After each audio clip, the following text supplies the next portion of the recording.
Good late afternoon, everyone. Thank you so much for being here, for clicking on the video. Hopefully you're having a fantastic day out there, whatever you're doing and wherever you may be. I appreciate you stopping on in. As today, we give a listen to Tabor. Excuse me if I mispronounce her name. We're going to listen to the track No Man's Land / Flowers of the Forest. This is originally coming off of her album, Ashes and Diamonds, which was released. If only I had that information pulled up before I started this, then we would have been in a good place, but I didn't and I don't. So I can't exactly tell you when it was released. 1977. Spied in my own time. We're listening to this because this was requested by John Dentz. John, thank you so much for the recommendation. Thank you so much for the support as well. I appreciate that. And I see as well that she has been mentioned by Eduardo Ferreira, Marad, Stevius, Trash and Cheese, Keith Reynolds, Thomas Sharmer, and James Dignan Music, and The Foz, and Mike Rance, and the list actually goes down quite a bit from there. 6 years ago, I see Rod Glenn as well. I can't say that I've ever heard of Miss Tabor. I've probably completely messed up her name. So let's go ahead and dive into the music. We'll discuss it a little bit after. Here we go. Well, how do you do, Private William McBride? Do you mind if I sit you down by your graveside? I'll rest for a while in the warm summer sun. I've been walking all day and I'm nearly done. And they say by your gravestone you were only 19 when you joined the glorious fallen in 1916. And I hope you died quick and I hope you died clean. Oh, William McBride, was it slow and obscene? Did they beat the drum slowly? Did they sound the pipe lowly? Did the rifles fire o'er ye as they lowered ye down? Did the bugles sing the last boast in chorus?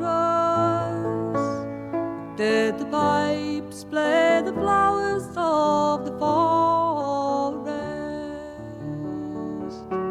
That's gorgeous. I love the very subtle but pointed piano change. And did you leave a wife or a sweetheart behind? In some loyal heart is your memory enshrined.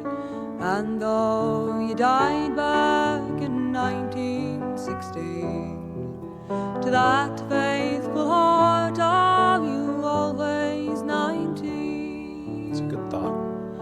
Or are you just a stranger without even a name, forever enclosed behind some glass pane, in an old photograph torn and tattered and stained, and fading to yellow in a brown leather frame?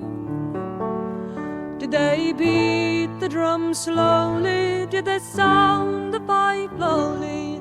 Did the rifles fire o'er ye as they lowered ye down?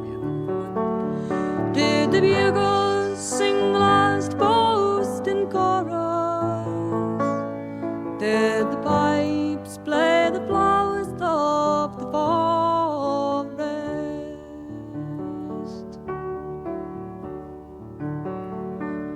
Well, the sun it shines down on these green fields of France. The warm wind blows gently and the red poppies dance. The trenches have vanished now under the plough. No gas and no barbed wire, no guns firing now. But here in this graveyard it's still no man's land, and the countless white crosses in mute witness stand to man's blind indifference to his fellow man, and the whole generation tortured and damned. Like the strength was Did they beat the drum slowly? Did they sound the fife lowly? Did the rifles fire o'er ye as they lowered ye down? Did the bugles sing the last boast in chorus? Did the pipes play the flowers of the forest? I like how you could hear the anger and frustration in her voice And in I that can't previous verse. help but wonder now, Willie McBride, do all those who lie here know why they died? Did you really believe them when they told you the cause? Did you really believe that this war would end wars? But the suffering, the sorrow, the glory, the shame, the killing, the dying, it was all done in vain. For Willie McBride, it's all happened That's a again, great line. and again, and again, and again, and again. That is such a great line. Did they beat the drum slowly? Did they sound the fife lowly? Did the rifles fire o'er ye as they lowered ye down? Did the bugles sing the last boast in chorus? Did the pipes play the flowers of the forest? Did the bugles sing the last boast in chorus? Did the pipes play the flowers of the forest?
I was not paying attention whatsoever to the time where we were.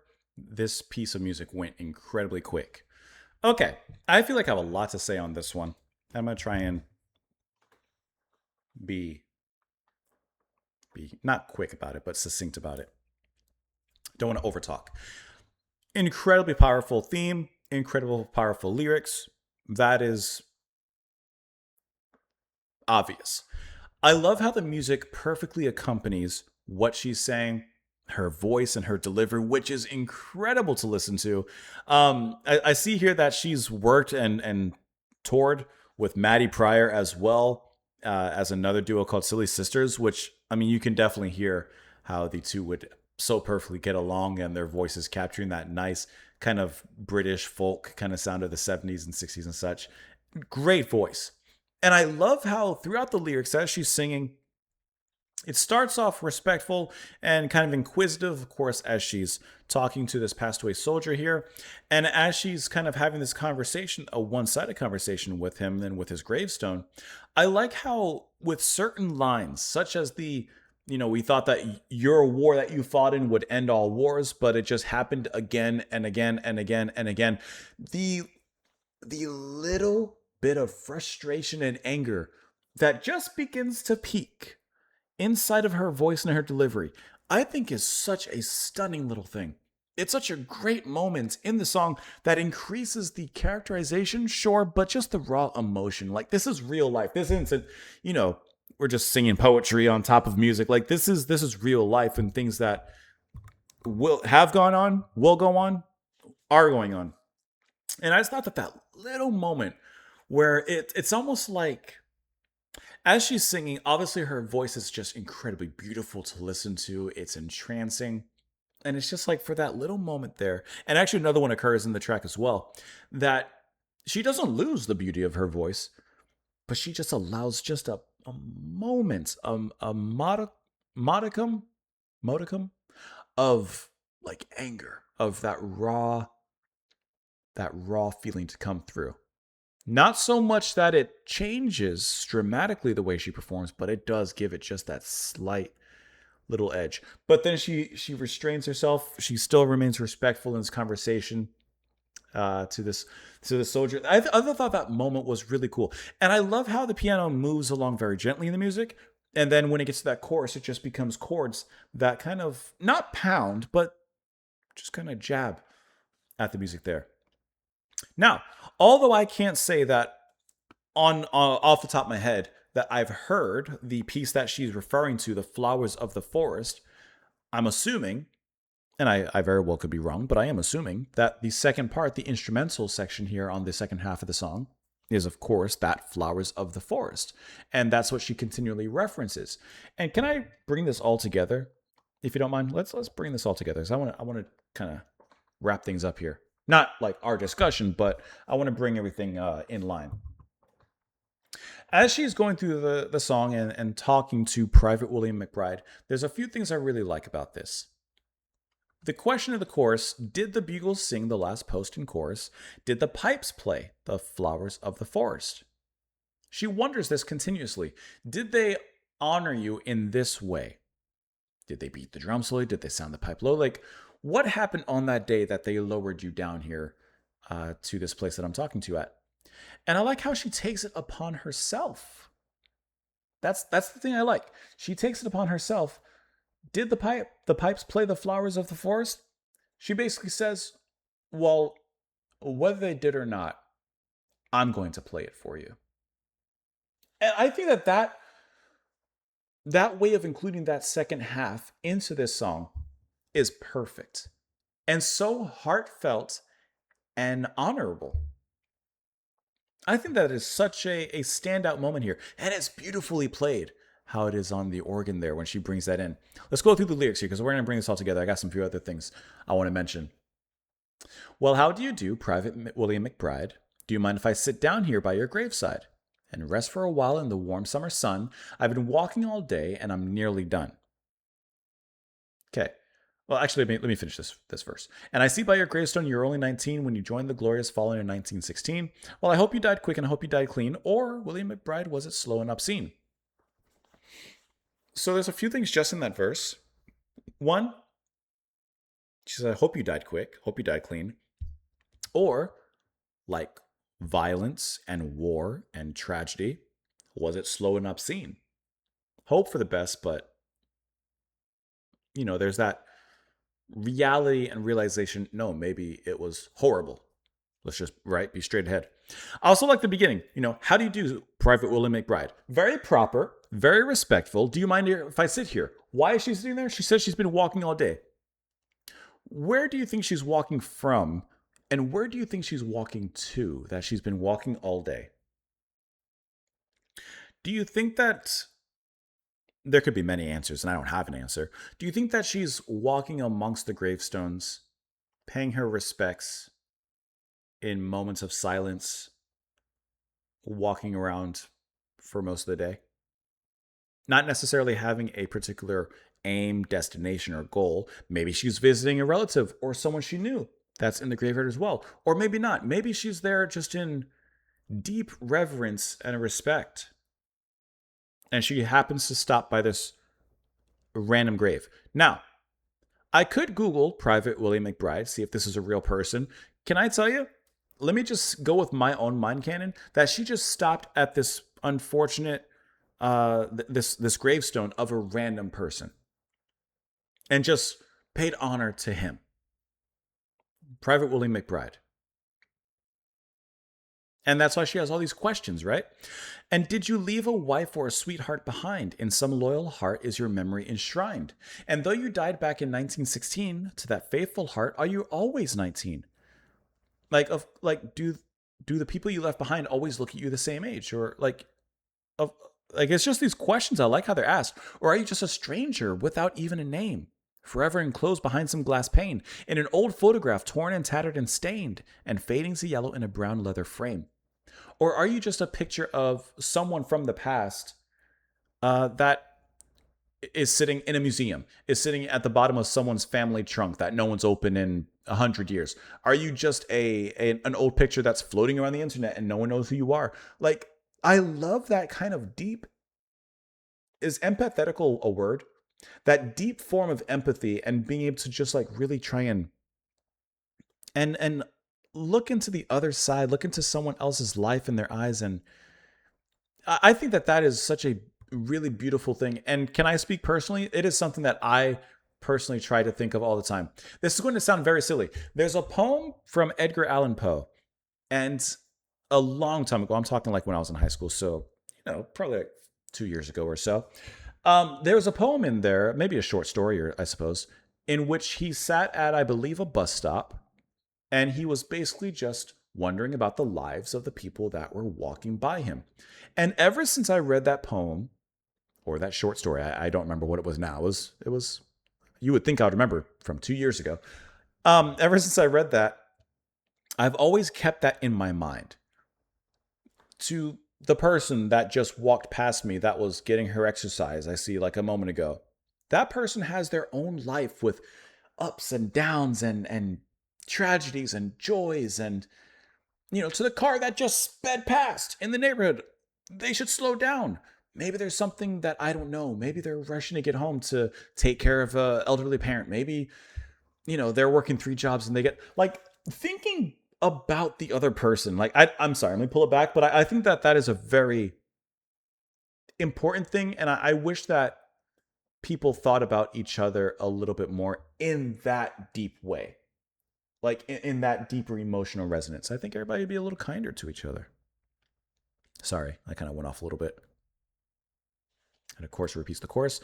While the sun it shines down on these green fields of France, the warm wind blows gently and the red poppies dance. Red poppies, of course, signifying death there.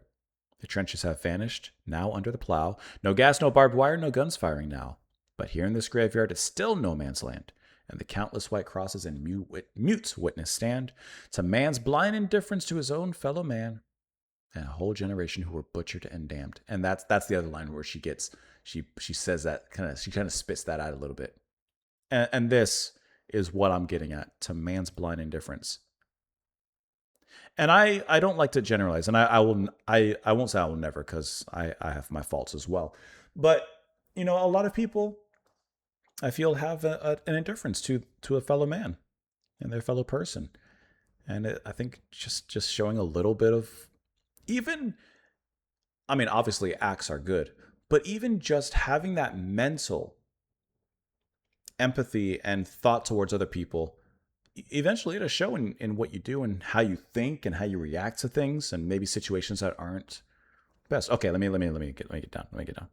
Okay, all right. Here's the other thing I really liked, and I can't help but wonder now. Willie McBride. Can I tell you? I love how now she's getting more casual. First, it was Private William McBride, but now she's spending time with him. She's just kind of having a casual conversation. Willie McBride. I just thought that was a really nice touch there. Do all those who lie here know why they died? Did you really believe them when they told you the cause? Did you really believe that this war would end all wars? The suffering, the sorrow, the glory, the shame, the killing, the dying, it was all done in vain. For Willie McBride, it happened again and again and again and again and again. Well, how do you do, young Willie McBride? See, now she even says young. Do you mind if I sit here down by your graveside? The rest for a while beneath the sun? Been working all day long, and I'm nearly done. So she was walking first, now she's been walking or working all day long. What do you think she's working at? See by your gravestone you were only 19 when you joined the dead heroes of 1916. Hope you died well, I hope you died clean. Or Willie McBride was it slow and obscene? Once again, in a casual way, like you would call your friend Willie or like a family member, like, and so it brings a relatableness to this. This was a really fantastic track. And I have the Wikipedia pulled up here. It says the song was written in '76 by Scottish-born Australian folk singer Eric Bogle. It's, of course, first of two famous pieces of military music, Last Post and Flowers of the Forest. Let's see. According to Bogle, the framed copy of the poem credited him, but stated that he had been killed in World War I. He said, it's a song that was written about the military cemeteries in Flanders and northern France. In '76, my wife and I went to 3 or 4 of these military cemeteries and saw all the young soldiers buried there. Bogle himself had stated that he had no particular soldier in mind in choosing the name Willie McBride, simply a convenient name, and rhyme rather, for graveside. Okay. And he also wanted to give the soldier an Irish name as a counter to the anti-Irish sentiment prevalent in Britain at the time. And it goes on from there with a little bit more information. I think this was a fantastic piece of music. This was a really great listen and very, very, very covered as well. I can see why, though.